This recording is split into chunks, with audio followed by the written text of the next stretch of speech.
और बैरिस्टर असदुद्दीन ओवैसी साहब ने बेखौफ बनकर जीने के लिए कहा कि तुम्हारा लहू बहे, तुम्हारा पसीना बहे, तुम्हें मेहनत करनी पड़े, मुशक्क़त करनी पड़े, लोग गालियाँ दें, लेकिन खौफ से अपनी नस्लों को निकालो। गर्दन झुका के अगर तुम जियोगे तो तुम्हारी नस्लों से गुलाम जन्म लेगा, और गर्दन उठा के जियोगे डंडे पड़ेंगे लेकिन तुम्हारी नस्लों से सरदार जन्म लेगा। ये जिस राम के भक्त हैं उसी सीता को उसके दरबारियों ने उसका रूप नहीं देखा था, इतने पर्दे में रहती थी। और सीता के पर्दे का अगर कोई अनुसरण करे तो इनको बुरा लगता है। अजब मामला है इन दीवानों का। इस मुल्क में नंगा रहने की इजाजत है ना, लेकिन अगर कोई इज्जत से रहना चाहे, इज्जत में रहने में दुश्वारी है ना। ये हमारे संविधान की आत्मा है, और जो संविधान की आत्मा के विरुद्ध काम करता है तो देश विरोधी सिर्फ वही लोग नहीं है कि जो दूसरों से मिलकर देश को गुलाम बनाने की साजिश करें, बल्कि जो संविधान को पामाल करें वो भी देश विरोधी है। चाहे बिहार के, चाहे यूपी के, चाहे मुल्क के किसी भी खित्ते में हो, चाहे जिस जात का हो, जिस बिरादरी का हो, हम इंसाफ, जुल्म के खिलाफ हम इंसाफ की सदा बनना चाहते हैं और काली रातों में रोशन चिराग बनना चाहते हैं। कि लोग मुल्क की आज़ादी से पहले राष्ट्रवादी थे और मुल्क की आज़ादी के बाद जब हुकूमत आई तो लोग धर्मवादी हो गए, क्षेत्रवाद का नारा लगा, जातिवाद का नारा लगा, और इस जातिवाद ने हमें नुकसान पहुंचाया। और इसी जातिवाद, क्षेत्रवाद, भाषावाद और धर्मवाद ने हमारा बड़ा नुकसान किया। आप देखेंगे हैदराबाद में लोगों ने अलग पार्टी बनाई, उनका फायदा हुआ। आप कहोगे कि अक़लियत की बात करते हो, मैं खुद कहता हूँ यूपी में मायावती से पहले भी जाटव की आबादी यहाँ थी, लेकिन मायावती ने अपनी पार्टी बनाई तो जाटवों की तरक्की हुई। एमआईएम इंसाफ की तलब लेकर आई है, चाहे जिसका कोई जात हो, मजहब हो। हम इस मुल्क में इंसाफ का चिराग रोशन करेंगे। इंसाफ का चिराग रोशन होगा तो मुल्क मुत्तहिद होगा, सारे लोगों को इंसाफ मिलेगा। हम मुल्क की वतन की लड़ाई लड़ रहे हैं। ठीक, इस वक्त हमारे साथ मौजूद हैं बिहार के एमआईएम प्रेसिडेंट और बिहार की अमौर विधानसभा सीट से विधायक हैं अख्तरुल ईमान जी। आज हमसे बात करने के लिए जुड़े हैं। अख्तरुल जी, बहुत बहुत स्वागत है आपका यूपी टाइम्स में। बहुत बहुत शुक्रिया साहब। अभी आपका आना हुआ है उतरौला विधानसभा, आपके प्रत्याशी हैं डॉक्टर मन्ना। क्या लगा आने के बाद, क्या माहौल है इस विधानसभा सीट पर? आने के बाद तो लोगों से मुलाकातें हुई हैं। उससे पहले भी जो खबरें मिली हैं वो खबर ये मिली है कि इंशाअल्लाह जो लोग इनसे टकरा रहे हैं चूर चूर हो जाएंगे और इनका काफिला ही कामयाब होगा। और अब्दुल मन्नान साहब की हवा पहले से भी है और इंशाअल्लाह अब की बारी जीतेंगे। ठीक है, अगर हम बिहार, आप वहीं से आ रहे हैं और बिहार की अगर हम बात करते हैं, बिहार विधानसभा चुनाव में भी देखा गया लोगों ने अंडर एस्टिमेट किया था एमआईएम को, उसके बाद 5 सीटें निकाल कर आई। तो इस बार क्या उम्मीद लग रही है आपको यूपी की? अगर हम बात करते हैं कितनी सीटें निकल जाएगी? देखिए, अगर आप दोनों का मवाजना करेंगे तो देखेंगे कि 2015 में बिहार में पहली बार एमआईएम पहुंची थी तो सब ये कह रहे थे कि पिट जाएंगे। पहली बार हमारा तारुफ हुआ और दूसरी बार हमें कामयाबी मिली है और वही यूपी में इंशाल्लाह होने जा रहा है। हम भी आए थे यूपी के पिछले असेंबली इलेक्शन में तो लोग हमसे मिलने से कतराते थे और आज यूपी में फिरते हैं तो लोग गले से लिपट जाते हैं। ये फ़र्क आया है, लोगों को अपनी क़यादत का एहसास हुआ है कि 75 सालों तक हमने दूसरी की डोली पे कंधा दिया है। सब मेरे गर्दनों पे सवार होकर तख्त तक पहुँचे और सब ने मेरे साथ नाइंसाफ़ी की है, जुल्म की है, ज़्यादती की है, मेरी हक मारी की है। अब अपनी क़यादत को जन्म देना है। नई नस्ल के नौजवानों ने तो एक तरफ़ा फ़ैसला कर लिया है। बुज़ुर्गों में कुछ शक व शुबा था, अल्हम्दुलिल्लाह उनमें भी तब्दीली आई है। उलमा, जो खानक़ाहें हैं, जो बड़े बड़े ज़िम्मेदार अहबाब हैं, दानिशवरों की जमीयत है, सहाफ़ी हैं, सब का नज़रिया बदला है। और एमआईएम ने जिस जुर्रतमंदाना क़यादत का और जिस जुर्रतमंदाना नुमाइंदगी का पार्लियामेंट से लेकर ज़मीनी सतह तक सबूत दिया है, सब लोग इसके कायल हो गए हैं कि अपनी क़यादत को खड़ी किए बगैर इस मुल्क में इज़्ज़त व इंसाफ की ज़िंदगी हम नहीं गुजार सकते। यही वजह है कि यूपी के दानिशवरों ने इसकी हिमायत की है। एमआईएम जब भी बात करती है तो मुसलमानों की बात करती है, क़यादत की बात करती है उनकी, तो ऐसा क्यों लगता है कि और तमाम पार्टियां हैं मुस्लिमों की या मुसलमानों की या गरीब तबकों की हमेशा अगर हम देखा जाए तो कभी पार्टी में आगे आने नहीं देते, उनका हमेशा इस्तेमाल करती है? ऐसा क्यों? आपने गौर से नहीं सुना होगा, सिर्फ मुसलमानों की बात एमआईएम नहीं करती। गरीब तबकों की बात की हमने, मैं मजलूमों की, मखूरों की, महरूमों की बात करता हूँ, शोषितों की, वंचितों की, पीड़ितों की बात करता हूँ।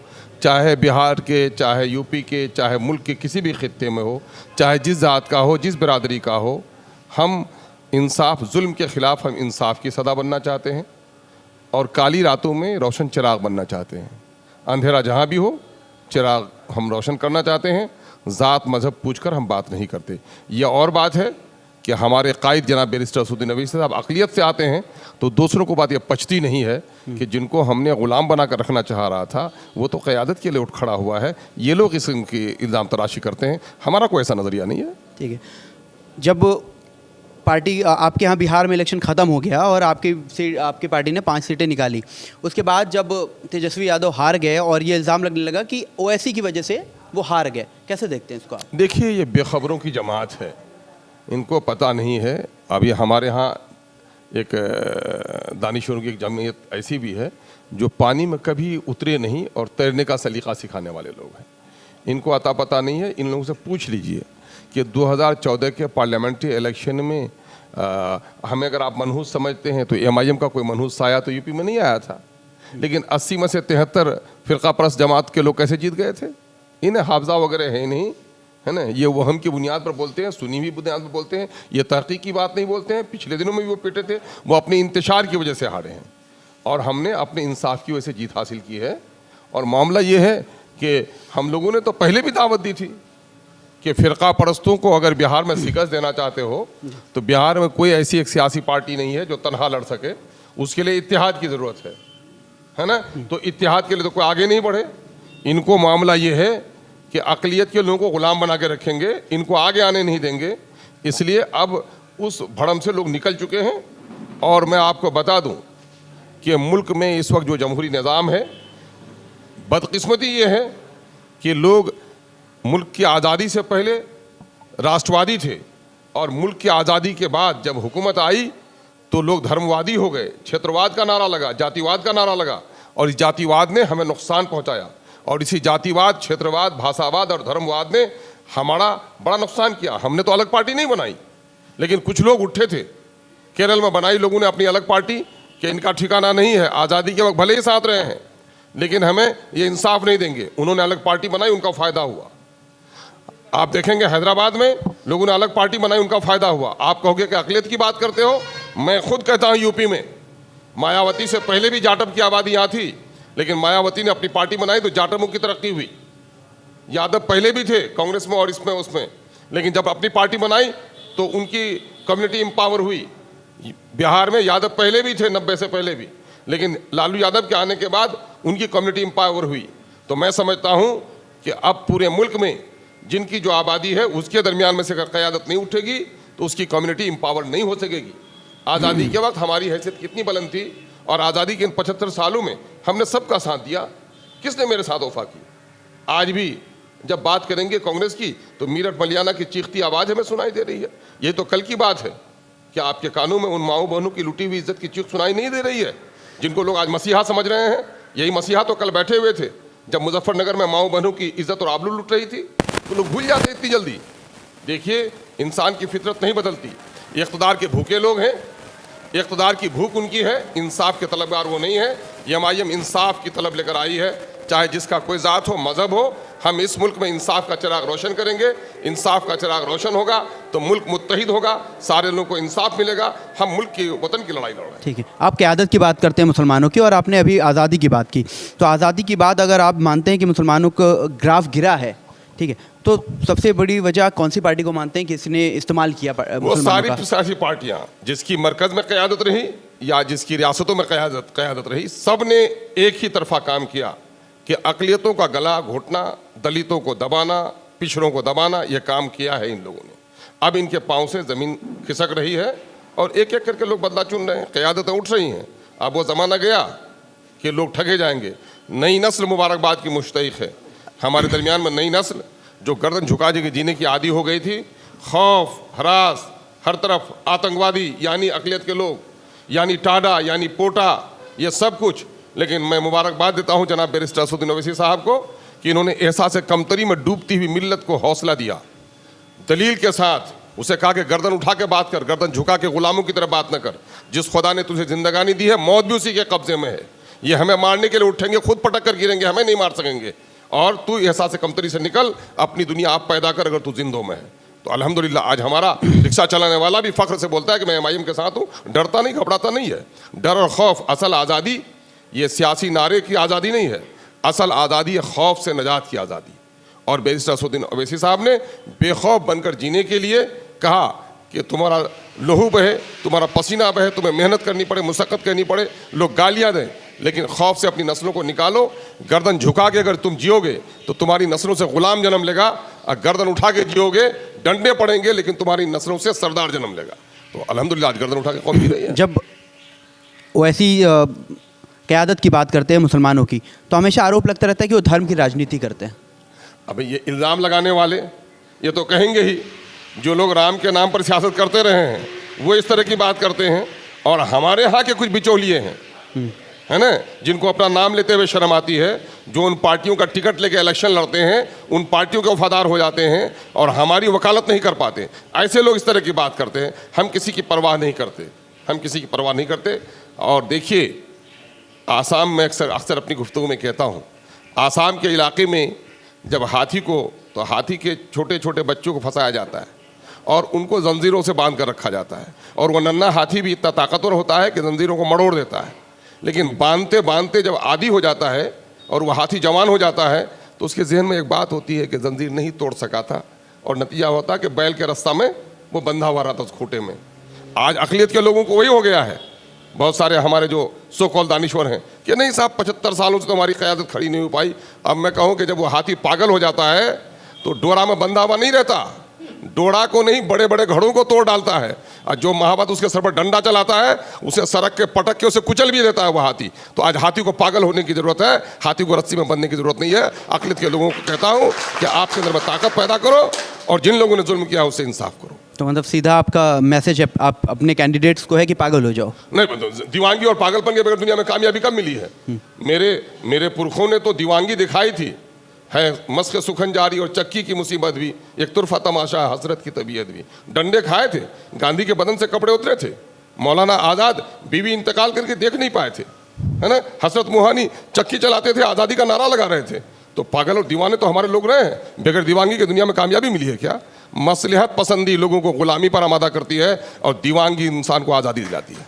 ठीक है, एक कैसरगंज से सांसद हैं बृजभूषण शरण सिंह, उनका हाल ही में बयान आया कि असदुद्दीन ओवैसी क्षत्रिय हैं, राम के वंशज हैं। क्या कहना चाहेंगे इस पर? अब वो राम के वंशज हैं इतना तो मानते हैं, वो तो पहले हमको कुछ भी नहीं मान रहे थे, लेकिन उनकी हाफजा बहुत कम है। इंसानी तारीख शाहिद है कि इंसानी दुनिया राम से नहीं चली है, इंसानी दुनिया आदम और हव्वा से चली है, और हम सब आदम और हव्वा की औलाद हैं। हम कहते हैं कि तुम भी उसी आदम और हव्वा की औलाद हो।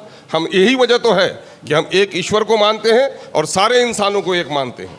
इंसान और इंसानों के दरमियान में, काले और गोरे के दरमियान में हम जात की बुनियाद पर नफरत नहीं करते। हमारा एक पैमाना है, जो शरीफ होगा, काला कलोटा होगा, हम उसे गले लगाएंगे, जो गोरा चट्टा होगा, शराबी होगा, हम उसे अपने महफिल से दूर कर देंगे। हमारा पैमाना मोहब्बत का पैमाना है, इंसाफ का पैमाना है, अदल का पैमाना है और इंसान के किरदार का पैमाना है। हम ज़ात मज़हब की बुनियाद पर नहीं, हम इंसानियत की बुनियाद पर, इंसाफ की बुनियाद पर लोगों से मोहब्बत करते हैं। ठीक है, अभी एक बहुत बड़ा पूरे देश की अगर हम बात करें, एक नया मामला आया है हिजाब को लेकर मुस्लिम लड़कियों की, तो कैसे देखते हैं उसको आप? क्या वजह है जो इस चुनाव के ही करीब वो उठाए? देखिए, नफ़रत और दुनिया को तबाह व बर्बाद करने के लिए बम, बंदूक और गोलियां ही नहीं आई हैं, बल्कि उससे ज़्यादा बम, बंदूक और बारूद से भी ज़्यादा जहरीले अल्फाज हुए हैं, जिसने इंसानों के रिश्तों को पामाल किया है।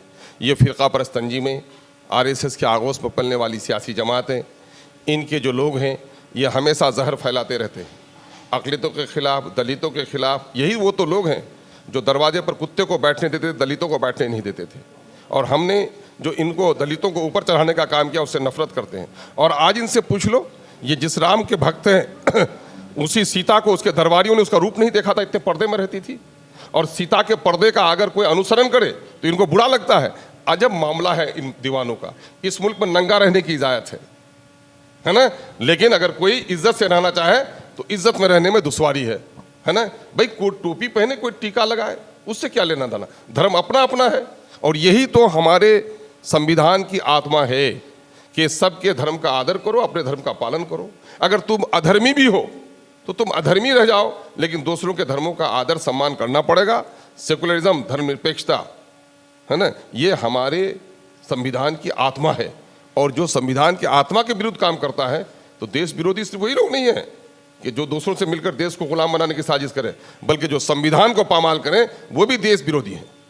ठीक है, एक आखिरी सवाल आपसे मैं पूछना चाहूँगा, अख्तरुल ईमान क्या मैसेज बिहार से लेकर उत्तर प्रदेश आए हैं?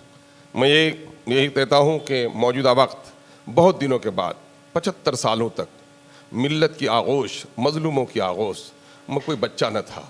पड़ोसन के बच्चे को आगोश में लेते थे, माजूरों के बच्चों को गोद में लेते थे। अल्हम्दुलिल्लाह मिल्लत के आगोश में 75 सालों के बाद चौधरी के चांद से भी ज़्यादा खूबसूरत एक बच्चा आया है। अपने बच्चे को आगोश लो। जो अपने बच्चे को जन्म देती है माँ, उसे गोद नहीं लेती, पड़ोसन के बच्चे को लेती है, वो माँ पागल कहलाती है। अपनी माँ बन जाओ, अपनी मिल्लत और अपनी क़यादत खड़ी करो। ठीक है, बहुत बहुत धन्यवाद। ये थे हमारे साथ बिहार से एमआईएम के प्रेसिडेंट अख्तरुल ईमान जी, विधायक भी हैं। इनकी बातों को आपने सुना। आप ऐसी तमाम खबरों के लिए यूपी टाइम्स को लाइक करें, सब्सक्राइब करें और शेयर करना ना भूलिएगा। मैं फरहान नकीब खान, दीजिए इजाज़त। धन्यवाद।